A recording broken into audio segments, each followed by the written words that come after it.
ಸಿದ್ದರಾಮಯ್ಯ ಸರ್ಕಾರಕ್ಕೆ dead line ಕೊಡಲಾಯಿತಾ? November 14ರ ಬಳಿಕ ಸರ್ಕಾರ ಪತನ ಆಗುತ್ತಾ? ಡಿಕೆಶಿಯೇ ಮುಂದಿನ ಸಿಎಂ ಆಗ್ತಾರಾ? ಬಿಜೆಪಿ ಶಾಸಕನ ಸ್ಫೋಟಕ ಹೇಳಿಕೆ. ಸಿದ್ದರಾಮಯ್ಯ ಸರ್ಕಾರಕ್ಕೆ ಡೆಡ್ ಲೈನ್ ಕೊಡಲಾಗಿದೆ.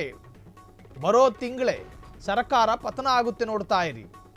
ಕಾಂಗ್ರೆಸ್ನಲ್ಲಿ ಒಂದು ತರಹದ ಸಿಎಂ ಜಟಾಪಟಿ ನಡೀತಾ ಇದೆ. ಅದರ ಭಾಗವಾಗಿ ಸರ್ಕಾರವೇ ಪತನಗೊಳ್ಳುತ್ತೆ. ಡಿಕೆಶಿ ಅವರು ಮುಂದಿನ ಸಿಎಂ ಆಗ್ತಾರೆ. ಬಿಜೆಪಿ ಶಾಸಕನೊಬ್ಬನ ಸ್ಫೋಟಕ ಹೇಳಿಕೆ ಈಗ ಸಂಚಲನ ಮೂಡಿಸ್ತಾ ಇದೆ. ಕಾಂಗ್ರೆಸ್ನ ಆಂತರಿಕ ಬೇಗುದಿಯ ಬಗ್ಗೆ ಮಾತುಗಳು ವ್ಯಕ್ತವಾಗಿದೆ. ಡಿಕೆಶಿ ಪರಿಶ್ರಮಕ್ಕೆ ಸಿಕ್ಕಿದ್ದು ಡಿಸಿಎಂ ಪಟ್ಟ ಮಾತ್ರ. 138 ಶಾಸಕರನ್ನ ಗೆಲ್ಲಿಸಿ ಕಾಂಗ್ರೆಸ್ ಪಕ್ಷವನ್ನು ಅಧಿಕಾರಕ್ಕೆ ತಂದರು. ಅವರ ತಾಕತ್ತು ಮತ್ತು ಪರಿಶ್ರಮ ಮತ್ತು ಫಂಡ್ ಮೊಬಿಲೈಸ್ ಮಾಡಿದ್ದರಿಂದಲೇ ಇಂದು ಕಾಂಗ್ರೆಸ್ ಸರ್ಕಾರ ಅಸ್ತಿತ್ವದಲ್ಲಿದೆ. ವಾಡಿಕೆಯಂತೆ ಅವರೇ ಮುಖ್ಯಮಂತ್ರಿ ಆಗಬೇಕಿತ್ತು. ನವೆಂಬರ್ 14ರ ಬಳಿಕ ಸರ್ಕಾರ ಪತನ ನಿಶ್ಚಿತ. ಅದನ್ನು ತಡೆಯೋರು ಯಾರೂ ಇಲ್ಲ. ಶಿವಕುಮಾರ್ ಅವರೇ ಮುಂದಿನ ಮುಖ್ಯಮಂತ್ರಿ.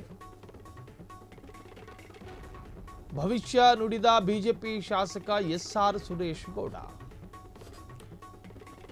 ಕಾಂಗ್ರೆಸ್ಸಿಗಾಗಿ ದುಡಿದ, ಕಾಂಗ್ರೆಸ್ಸಿಗಾಗಿ ಮಿಡಿದ, ಕಾಂಗ್ರೆಸ್ಸಿಗಾಗಿ ಪರಿಶ್ರಮ ಪಟ್ಟ ಡಿಕೆ ಶಿವಕುಮಾರ್ ಅವರು ಅವರ ಶಕ್ತಿಯ ಆಧಾರದಲ್ಲಿ ಸಿಎಂ ಆಗಬೇಕು. ವಾಡಿಕೆಯಂತೆ ಅವರೇ ಸಿಎಂ ಆಗಬೇಕಾಗಿತ್ತು, ಆದರೆ ಆಗಲಿಲ್ಲ.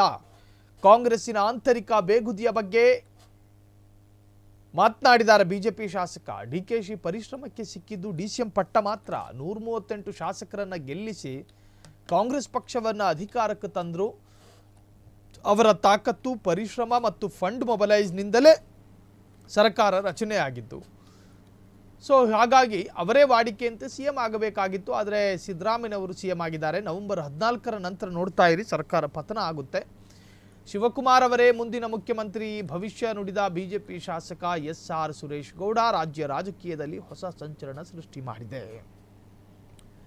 ಡಿಕೆ ಶಿವಕುಮಾರ್ ರಾಜ್ಯವನ್ನ ಅಲೆದಾಡಿ, ರಾಜ್ಯವನ್ನ ಸುತ್ತಾಡಿ, ರಾಜ್ಯವನ್ನ ಪ್ರವಾಸ ಮಾಡಿ 224 ಕ್ಷೇತ್ರಗಳಲ್ಲಿ ಕಾಂಗ್ರೆಸ್ನ ಬಾಹುಳ್ಯ ಪ್ರದೇಶ ಯಾವುದು, ಒಕ್ಕಲಿಗರ ಕೋಟೆ ಯಾವುದು, ಕುರುಬರ ಕೋಟೆ ಯಾವುದು, ಅಹಿಂದ ಸಮಾಜದ ಸಾಮ್ರಾಜ್ಯ ಯಾವುದು, ಅಲ್ಪಸಂಖ್ಯಾತರ ಬಾಹುಳ್ಯ ಪ್ರದೇಶ ಯಾವುದು ಅಂತೇಳಿ ಕ್ರಾಸ್ ಚೆಕ್ ಮಾಡಿ ಅವರನ್ನೆಲ್ಲ ವಿಶ್ವಾಸಕ್ಕೆ ತೆಗೆದುಕೊಂಡು 138 ಕ್ಷೇತ್ರವನ್ನು ಗೆದ್ಕೊಂಡು ಬಂದ್ರ.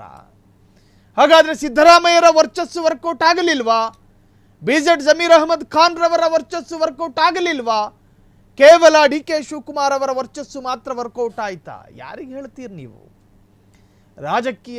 ನೆಟ್ಟಿಗಿರೋ ರಾಜಕೀಯ ವಿಶ್ಲೇಷಕರಿಗೆ ಸುರೇಶ್ ಅವರ ಈ ಹೇಳಿಕೆ ಸಿಕ್ಕಿದ್ರೆ ಗಹಗಹಿಸಿ ನಕ್ಕು ಬಿಡ್ತಾರೆ.